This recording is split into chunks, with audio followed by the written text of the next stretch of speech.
In the front we have tall thimbleweed. I planted this one last year and it did not flower last year, so I'm hoping that it will grow more and flower for me this year. This little dried up stem that you see here was blue mist flower. I actually forgot that I planted it here, and it was kind of growing in the midst of and over top of the tall thimbleweed and next to my cutleaf coneflower here, so I'll probably try to relocate that one this year because the cutleaf coneflower has spread quite a bit. This will be its third season, and it started as just two almost dead tiny cuttings, and this is what I've got this year. And I've already thinned this out a little bit some too, and used some last year to move to a different area. So if you're looking for something that will fill in very quickly, cutleaf coneflower is definitely a good choice. It will get about 8 feet tall and have beautiful yellow flowers that the pollinators just love. This little dead stalk here was a Joe Pye weed that I planted last year. So it is not popping back up quite yet, but it will get fairly tall and hopefully still be able to get some sun beside the cutleaf coneflower here. I did plant a cardinal flower right behind here last year, thinking that the moisture from the downspout might keep it alive, but it does not look like that one made it. So next to the cutleaf coneflower, I have some sundrops. So you can see that these are coming back. They have spread quite a bit. I planted these last year. This clump probably had about 8 of them in it, and now it has spread all around here. So I've probably got at least 50 plants. I've separated a couple of these out already and potted them up to give away. But this is another great spreader. This one will have yellow flowers as well. This one won't get super tall. I believe it was maybe around 3 feet tall. And these will bloom earlier than the cutleaf coneflowers next to them. Behind that, this little dry clump here was a big blue stem. So it's one of the native grasses that I planted last year. It didn't do a whole lot last year. It, as you can see, had one little stalk, but it will certainly spread over time to get a lot bigger. Behind there, I've got some of the lyre-leaf sage. So there are 2 of these that I planted last year that have grown and come back, and I am starting to find some of these little ones. There's another bigger one. There's another smaller one over here. There's actually one that somehow made it up front here in front of the sundrops. These keep their basal leaves over the winter, and then they will throw up spikes with blue. If you're familiar with salvia, it's in the salvia family, so those kind of spiky blooms. I do have a couple columbines. So this is one that I planted as a very small plant last year, and it has grown. I had a couple others. One of them is right here, and then the other one was in front of there. I actually just moved it because my mountain mint, which I planted the fall of 2023, has spread like crazy, which I was hoping it would do to fill in this space.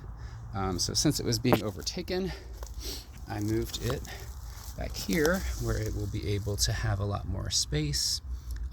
And again, it will be tolerant of more shade. So I've shown a lot of the mountain mint there. I've already thinned this out some as well. Right behind here, I've got some Joe Pye weed, again, which will get pretty tall.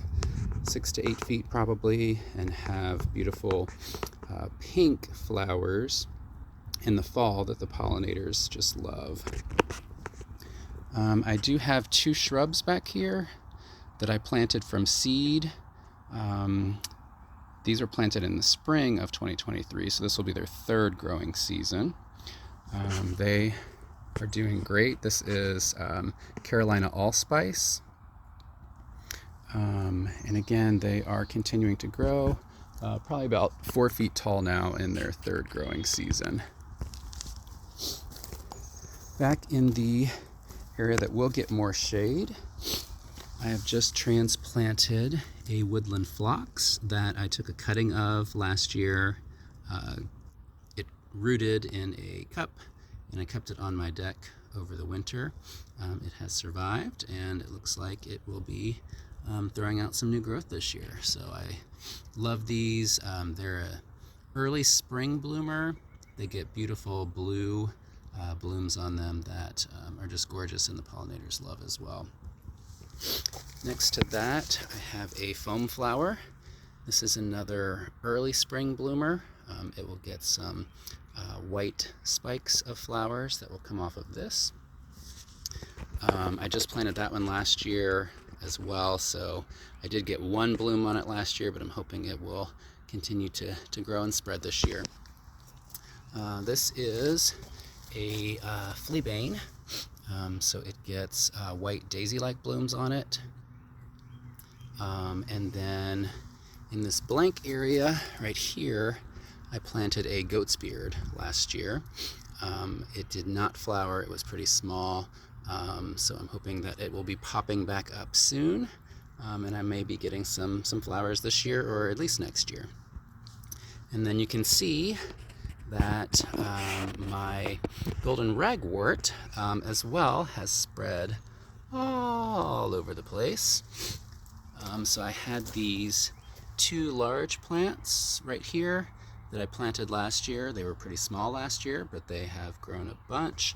And this one is another one that is a great spreader. So if you're looking to fill in an area, again, this one is just spreading all over, out into the grass and everything here. This is another great spreader. This is another early spring bloomer. So as you can see, the blooms start as kind of purple on the underside, and then as they bloom, it looks like I've got a couple that are getting ready to bloom here. They will be yellow. So it stays pretty short, maybe about foot and a half tall with those flower spikes. But again, another good early spring bloomer and a super spreader. Right here I have got some type of aster that self-seeded last year. This is not a good place for it. It got really tall and was kind of encroaching on my gardenia bush here. But the pollinators loved it. It was filled with a bunch of tiny white blooms. So I may try to relocate this one this year, but that is one that just decided to pop up on its own. And then lastly, here in the front, I have some garden phlox that is starting to pop back up. So I had 2 of these that I got off the death rack at Lowe's, and they are starting to really expand and spread. So I planted these 2 seasons ago in a different spot, and they were not doing well, so I relocated them here last year, and they did much, much better.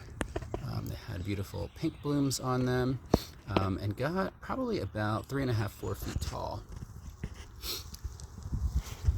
So again, this is all an area that had been grass 3 years ago that I have turned into a native pollinator bed.